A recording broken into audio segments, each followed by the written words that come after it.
오늘은 금식하되 주께서 보지 아니하시며 라는 제목으로 함께 하나님의 말씀을 나누고자 합니다.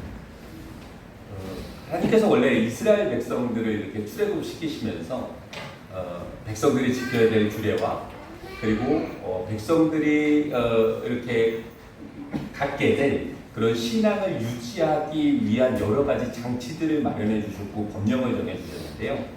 대표적인 것은 그것이죠. 이스라엘 12개 지파 중에 레위 지파를 떼서 너희는 전쟁할 필요도 없이 제사에만 집중하고 하나님의 성막을 관리하는 데만 집중해 라고 그 일들을 맡기셨다는 거죠. 그래서 이스라엘 백성들의 신앙은 하나님께 드리는 제사를 통해서 하나님을 섬기는 법을 배우는 것이고, 그리고 그 가운데서 그들의 신앙이 계승되었다라는 것을 우리에게 이야기해주고 있는 거죠. 그러니까 하나님의 원 계획 속에서는 이스라엘 백성들은 제사라고 하는, 예배라고 하는 것을 통해서 하나님을 섬기는 법을 가르치는 걸로 충분했다라는 거죠. 그리고 그 외에 출애굽기에서나 레위기에서 이야기하는 하나님의 말씀을 전달해주는 방법으로 이들의 신앙을 유지해갔다라는 것을 성경은 우리에게 이야기해주고 있습니다. 그래서 원래 이스라엘 백성들의 신앙을 유지하는 방법은 제사장을 통한 하나님께 제사를 드리는 법이 원래 방식이었다는 거죠. 그런데 우리가 성경을 읽어가 보게 되면 선지자들이 등장하는 장면을 우리에게 소개를 해주고 있습니다. 근데 이 선지자들 같은 경우는 사실 원래 하나님께서 만드신 정규적인 제도는 아니었다라는 거죠.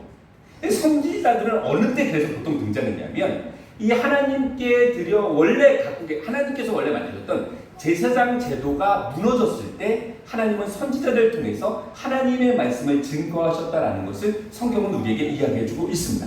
그래서 보통 선지자가 등장하는 그 경우에는 이스라엘 백성들의 신앙이 좋은 경우보다는 이스라엘 백성들의 신앙이 타락하거나 아니면 하나님을 멀리 떠나거나 기존에 있었던 제도가 무너졌을 때 하나님은 선지자들을 등장시키셨다라는 것을 우리에게 이야기해주고 있는 거죠. 그래서 선지자들이 보통 하는 이야기들은 좋은 이야기들이 많을까요? 나쁜 이야기들이 많을까요? 나쁜 이야기들이 많습니다. 왜냐하면 기존에 지금 잘못한 것들을 드러내는 과정 속에서 선지자들이 등장했기 때문에 그렇습니다. 그래서 선지자들이 하는 말은 대부분 듣기에 좋은 말보다는 듣기에 아픈 말이었고, 내가 잘하고 있다는 칭찬보다는 내가 잘못한 것을 회개해야 된다라고 하는 그런 돌이킴의 말씀이 주된 말씀을 이루고 있다라는 거죠.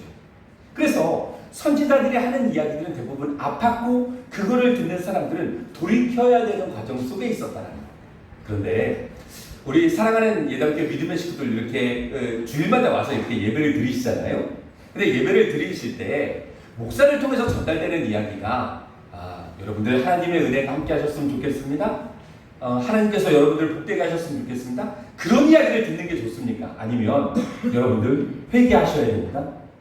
이번 한 주 잘못한 것들 하나님 앞에 다 내놓고 가셔야 됩니다. 여러분들 하나님께 회개하지 않으면 하나님께서 치실 수도 있습니다. 제가 그런 이야기를 하면 여러분들 어떤 이야기를 듣기 더 좋아하시겠습니까? 첫 번째, 그죠? 예. 내가 좀 하나님께 은혜를 경험하고 하나님의 복을 누리는 말씀에 대해서 우리가 반응하지, 사실 우리가 하나님 앞에 돌이키고 회개해야 되는 것은 물론 필요하긴 하지만 그 얘기에 대해서 기쁨으로 반응하는 사람들 많이 없다라는 거죠. 이것은 이사야나 예레미야가 전달했던 선지자 시대 때도 역시 마찬가지였다는 거죠. 하나님 앞에 돌아오라고 하는 이야기가 그 듣는 회중에게 은혜를 경험하고 하나님께 돌이키는 역사를 만들기보다는 오히려 그 이야기에 대해서 불편하게 여기고 그 이야기에 대해서 반감을 가졌다라는 것을 우리에게 이야기해 주고 있습니다. 그러니까 전하는 사람도 사실은 불편한 거고 듣는 사람도 불편한 거고, 그 듣는 사람들이 전하는 사람한테 막 뭐라 그러겠죠. 너 그 얘기 하지 말라고. 그럼 전하는 사람은 또 그것 때문에 어려워하고 힘들어하는 과정들을 우리에게 이야기해 주고 있는 거죠. 예레미야라고 하는 선지자 같은 경우는 그래서 하나님의 말씀을 전하다가 너무 힘들어서 이렇게 하나님 앞에 기도하는 장면을 우리에게 소개하고 있습니다. 우리 예레미야 20장 7절부터 9절까지 있는 말씀을 우리 같이 한번 읽어보도록 하겠습니다. 우리 함께 읽겠습니다. 여호와여, 주께서 나를 권유하시므로 내가 그 권유를 받았사오며 주께서 나보다 강하사 이기셨으므로 내가 조롱거리가 되니 사람마다 종일토록 나를 조롱하나이다. 내가 말할 때마다 외치며 파멸과 멸망을 선포함으로 여호와의 말씀으로 말미암아 내가 종일토록 치욕과 모욕거리가 되리니이다. 내가 다시는 여호와를 선포하지 아니하며 내 이름으로 말하지 아니하리라 하면 나의 마음이 불붙는 것 같아서 골수에 사무치니 답답하여 견딜 수 없나이다. 예레미야라고 하는 선지자는 하나님의 말씀을 받아서 전하는 거죠. 근데 그 전하는 내용이 뭐였습니까? 파멸과 멸망의 말씀이었더라고요. 너희들 하나님의 말씀대로 듣지 않으면 하나님께서 너희를 심판하실 거예요. 그 얘기들을 전했다는 거죠. 근데 그것을 듣는 사람들이 뭐라고 반응했냐 하면 예레미야를 향해서 치욕과 모욕을 주었다라는 것을 우리에게 소개하고 있는 겁니다. 그러니까 하나님의 말씀이라고 전하기 전했는데 듣는 사람도 듣지를 않는 거죠. 그럼 전해야 됩니까? 말아야 됩니까? 듣는 사람들이 들을 마음이 없어요. 전해야 됩니까? 전하지 말아야 됩니까? 예, 의견이 좀 나누신 것 같은데요. 전해야 됩니까? 전하지 말아야 됩니까? 전해야죠. 이게 예레미야가 갖고 있었던 딜레마였습니다. 나는 하나님의 말씀이라고 받아서 전하는데 그 듣는 사람들이 아무도 반응하지 않고 오히려 예레미야에게 치욕과 모욕을 주는 과정을 우리에게 소개하고 있고 그것이 너무 힘들다라고 예레미야가 이야기하고 있고 그래서 예레미야가 뭐라고 이야기합니까? 그러면 내가 말하지 않을 거야. 내가 이제는 하나님 말씀 전하지 않을 거야. 듣는 사람도 없고 나도 모욕과 치욕받는 거 나도 불편해. 그렇게 얘기하다가도 그 말씀을 전하지 않으면 내 마음이 불붙는 것 같아서 견딜 수 없어서 또 말씀을 전하러 나가는 예레미야의 모습을 성경은 우리에게 소개하고 있는 것이죠. 하나님의 뜻을 이루는 것이 모든 사람들이랑 기쁨이 되고 유익함이 되면 좋겠지만 그렇지 않을 수도 있는 것 아니겠습니까? 사랑하는 예담교회 믿음의 식구들, 우리가 한 주간 동안 하나님의 말씀을 마음에 새기고 살아간다라고 결심했을 때 우리의 삶이 다 형통하고 우리의 삶이 다 기쁘든가요? 때로는 하나님을 섬기는 것 때문에 하나님의 말씀대로 살아가는 것 때문에 우리의 삶이 힘들어질 때도 있고 어려울 때도 있고 곤란할 때도 있는 것 아니겠습니까? 그럼 어떻게 해야 됩니까? 포기해야 되는 겁니까? 그 길을 가지 말아야 되는 겁니까? 아니죠. 성경은 그럼에도 불구하고 그 길을 가야 된다라고 이야기를 하고 있는 것이고 그런 사람들을 바로 소명의 사람이라고 이야기를 하는 거죠. 소명이라고 하는 것에 대한 사전적 의미는 사람이 하나님의 일을 하도록 하나님의 부르심을 받은 일, 결국 하나님의 부르심을 받은 사람을 소명의 사람이라고 이야기를 합니다. 저는 우리 사랑하는 예담교회 믿음의 식구들이 한 주간 동안의 삶을 살아가면서 하나님께서 부르신 뜻을 깨닫고 그 뜻 가운데 묵묵히 걸어갈 수 있는 소명의 사람들이 되시기를 주님의 이름으로 간절히 축원합니다. 오늘 본 말씀을 우리가 계속 생각해 보면 이사야라고 하는 선지자가 등장한 것 자체도 이미 이스라엘 백성 가운데 뭔가 고쳐야 되고 뭔가 변화되어야 될 모습들이 있었다라고 하는 것을 전제하고 있는데요. 오늘 우리가 본문을 삼고 있어도 이사야 58장은 조금 이상한 부분들이 있습니다. 우리 1절, 2절을 같이 한번 읽어보도록 하겠습니다. 1절, 2절에 있는 말씀 함께 읽겠습니다. 크게 외치라, 목소리를 아끼지 말라. 내 목소리를 나팔같이 높여 내 백성에게 그들의 허물을 야곱의 집에 그들의 죄를 알리라. 그들이 날마다 나를 찾아 나의 길 알기를 즐거워하니 마치 공의를 행하여 그의 하나님의 규례를 저버리지 아니하는 날 같아서 의로운 판단을 내게 구하며 하나님과 가까이 하기를 즐거워하는도다. 좀 이상하죠? 2절에 있는 말씀을 읽으면 지금 이스라엘 백성이 어떤 삶을 살고 있냐면 날마다 하나님을 찾고 있다는 거예요. 또 하나님의 규례도 저버리지 않는다는 거예요. 또 하나님 가까이 하기를 즐거워한다는 거예요. 좋아요? 안 좋아요? 너무 좋아요. 흠잡을 데가 없어요. 근데 1절은 뭐라고 시작하고 있냐면 네 목소리를 아끼지 말고 나팔같이 높여서 그들의 허물과 죄를 알려주라는 거예요. 좀 이상하잖아요. 1절에서는 분명히 그들의 허물과 죄를 알려주라고 이야기하는데 2절에서 가지고 있는 그들의 신앙의 모습은 좋은 모습이었다라는 것을 우리에게 이야기해주고 있는 거예요. 그러니까 그들이 가지고 있는 신앙의 모습 속에 하나님이 아쉬운 부분이 과연 무엇이었을까? 우리는 그렇게 생각해 봐야 되는 거죠.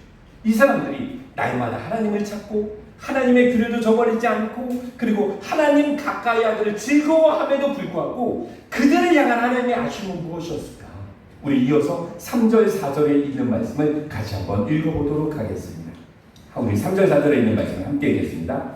우리가 금식하되 어찌하여 주께서 보지 아니하시오며 우리가 마음을 괴롭게 하되 어찌하여 주께서 알아주지 아니하시나이까. 보라 너희가 금식하는 날에 오락을 구하며 온갖 일을 시키는도다. 보라 너희가 금식하면서 논쟁하며 다투며 악한 주먹으로 치는도다. 너희가 오늘 금식하는 것은 너희의 목소리를 상달하게 하려는 것이 아니니라. 이사야 58장에 있는 말씀을 읽어보면 그렇게 이야기를 하고 있죠. 그들이 가지고 있는 신앙행위 속에 금식이 있었다는. 금식은 뭐예요? 음식을 섭취하지 않는 거예요. 그 기간 동안 하나님을 더 가까이 하겠다라고 하는 마음으로 갖는 신앙의 행위였단 말입니다. 그런데 그 금식 자체는 너무나 귀하고 좋은 일인데 문제는 그들이 금식하는 날에 했던 행태들을 봤더니 어떤 행태를 갖고 있었다라는 겁니까? 금식하는 날에 오락을 구하고 온갖 일을 시켰다라는 겁니다. 향락을 즐기고 무리한 일을 시켰고 더욱이 금식하면서 다투고 싸우는 일들을 함께 했다라는 것을 우리에게 일러주고 있는 것이죠. 금식이라고 하는 신앙의 모습 자체가 잘못된 것이 아니라 금식과 함께 갖고 가는 그들의 삶의 모습이 금식하는 모습과는 너무나 다른 모습으로 살아갔다라는 것을 이야기해주고 있는 거예요. 다투고 싸우고 그러면서 금식하는 것으로 내 신앙의 본분을 다했다라고 여기는 그 사람들을 향해서 하나님은 이사야를 통해서 말하라는 거죠. 그들의 죄와 그들의 허물을 일러주라는 겁니다. 신앙의 모습과 삶의 행태가 나눠진 그 모습들이 잘못됐다라고 말해줘야 된다는 거예요. 결국 하나님의 마음은 어디에 있는 겁니까? 너희가 좋은 신앙의 모습을 갖는 건 너무 중요한 일이야. 너무 좋은 일이야. 그런데 너희가 신앙의 모습을 갖는 것만큼 어떤 모습도요? 살아가는 삶의 모습도 신앙의 모습과 같이 가야 돼 라고 하는 아쉬움을 갖고 있는 것 아니겠습니까? 이런 모습들이 이사야 시대만 있었는가? 그렇지 않았다는 겁니다. 신앙의 모습과 삶의 모습이 철저하게 나눠져서 그것들이 이분법적으로 움직였던 모습들은 예레미야 시대 때도 있었다는 거예요. 그래서 예레미야 시대 때 하나님께서 하신 말씀을 우리가 좀 주의 깊게 살펴본다면 예레미야 7장 9절부터 11절까지 있는 말씀을 우리 같이 한번 읽어보도록 하겠습니다. 9절부터 11절까지 있는 말씀을 함께 읽겠습니다. 너희가 도둑질하며 살인하며 간음하며 거짓 맹세하며 바알에게 분향하며 너희가 알지 못하는 다른 신들을 따르면서 내 이름으로 일컬음을 받는 이 집에 들어와서 내 앞에 서서 말하기를 우리가 구원을 얻었나이다 하느냐. 이는 이 모든 가증한 일을 행하려 함이로다. 내 이름으로 일컬음을 받는 이 집이 너희 눈에는 도둑의 소굴로 보이느냐. 보라, 나 곧 내가 그것을 보았노라. 여호와의 말씀이니라. 예레미야 시대 때도 역시 마찬가지죠. 그들이 살아가고 있는 삶의 모습은 어떠했습니까? 도둑질하고 살인하고 간음하고 거짓 맹세하고 이방 신들을 섬기면서 안식일이 되면 성전에 오는 거죠. 그리고 성전에서 제사 드리는 겁니다. 그리고 제사 드리면서 그들이 이야기하는 뭐라고요? 우리가 구원을 받았습니다. 그렇게 이야기했다는 겁니다. 이 모습을 보셨던 하나님이 예레미야를 통해서 똑같이 말씀하시는 거죠. 뭐라고 이야기합니까? 너희가 우리들이 이렇게 성전을 찾는 이유는 나에게 예배하기 위함이 아니라 뭐라고요? 이 가증한 일들을 행하기 위함이다라고 이야기합니다. 그러니까 내가 살아가는 삶의 모습을 정당하게 만들기 위해서 교회에 와서 성전에 와서 우리가 구원을 받았습니다. 그렇게 얘기한다는 거죠. 결국 그들이 살아가는 삶의 모습을 정당화시키기 위한 수단으로 예배가 작동했다는 것을 우리에게 소개해주고 있는 겁니다. 예배는 수단이 아니라 목적이 되어져야 되는 거죠. 우리가 하나님 앞에 예배드리는 이 시간은 내 욕심을 채우는 과정이 아니라 하나님의 뜻을 깨닫고 그 뜻을 이루며 살아가는 과정이 되어져야 되는 거예요. 그렇게 될 때 이 예배는 하나님이 받음직할 만한 예배인 것 아니겠습니까?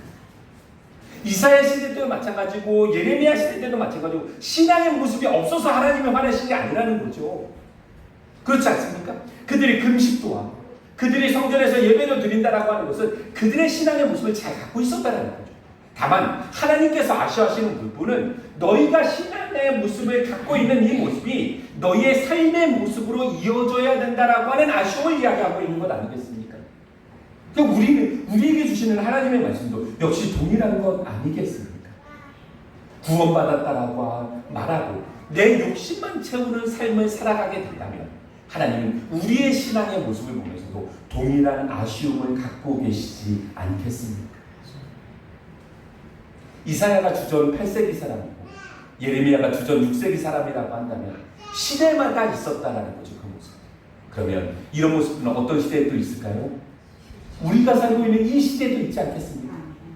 예배 따라 살아가는 삶의 모습 따라 예배 안에서는 하나님을 잘 섬기는 모습으로 살아가고 또 삶의 자리 속에서 내 욕심과 내 마음대로 살아가는 그런 이분법적인 모습들이 우리가 살고 있는 이 시대도 있기 때문에 하나님 이 말씀을 우리에게 거울로 주신 것 아니겠습니까? 결국 우리의 신앙의 모습은 너무나 분명한 거죠. 우리는 예배 드리는 것처럼 우리의 삶의 자리를 살아갈 수 있어야 되는 것이고 삶의 자리 속에서도 우리는 하나님 앞에서 살아가는 모습으로 우리의 삶을 채워갈 수 있어야 되어지는 거죠. 오늘 우리가 이사야를 통해서 바라본다면 그러면 하나님께서 원하시는 금식을 그냥 단순히 음식을 안 먹는 것으로만 규정하지 않았다는 겁니다.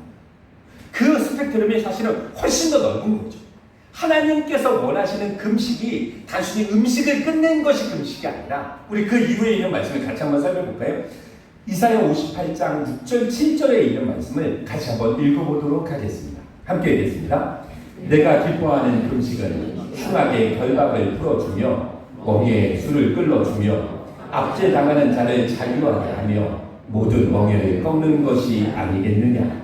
또 줄인 자에게 내 양식을 나눠주며 유리하는 빈민을 집에 들이며 헐벗은 자를 보면 입히며 또 내 골육을 피하여 스스로 숨지 아니하는 것이 아니겠느냐. 하나님께서 이야기하는 금식은 모두 금식이라는 겁니까? 압제당하는 사람들을 자유롭게 해주는 것, 그것도 뭐래요? 그것도 금식이라는 거예요. 줄인 자에게 양식을 나눠주는 것, 그것도 뭐래요? 이것도 금식이라는 거예요. 또 헐벗은 사람에게 옷을 입혀주는 것, 이것도 뭐라는 거예요? 이것도 금식이라는 거예요. 우리가 생각하고 있는 금식은 그냥 음식을 안 먹는 거, 그거라고 이야기를 생각을 하는데 사실 하나님께서 생각하고 있는 금식이라고 하는 그 틀은 훨씬 더 넓었다는 거예요. 결국 금식이라고 하는 사전적 정의를 우리는 조금 다르게 생각해야 되는 거죠. 그냥 음식을 안 먹고 끝내는 것, 음식을 안 먹는 것 자체가 금식이 아니라 내 욕심대로 살아가는 모습들을 주님 앞에 내려놓고 하나님의 뜻에 내 마음의 문을 활짝 열어서 그 뜻대로 내 삶의 자리를 놓아가는 것이 뭐가 되는 겁니까? 금식이 되어지는 것이죠. 우리의 신앙의 모습은 결국 이렇게 나아갈 수 있어야 될 것입니다. 내 삶의 모습 속에서 하나님의 뜻이 무엇인지를 깨닫고 그 뜻 가운데 살아가는 것이 우리의 신앙의 결단이 되어져야 돼요. 그러니까 이런 모습들이 구약 속에서만 이야기하고 있나? 아니요. 신약 성경에서도 똑같이 이야기를 하고 있는 거예요. 그래서 야고보서 1장 27절에 있는 말씀을 읽어보면 경건이라고 하는 이야기를 하면서 우리에게 경건에 대한 가르침을 이렇게 해주고 있는데요. 우리 야고보서 1장 27절에 있는 말씀을 같이 한번 읽어보도록 하겠습니다. 함께 읽겠습니다. 하나님 아버지 앞에서 정결하고 더러움이 없는 경건은 곧 가부와 가부를 또 환난 중에서 돌보고 또 자기를 지켜 새 속에 물들지 아니하는 그것입니다.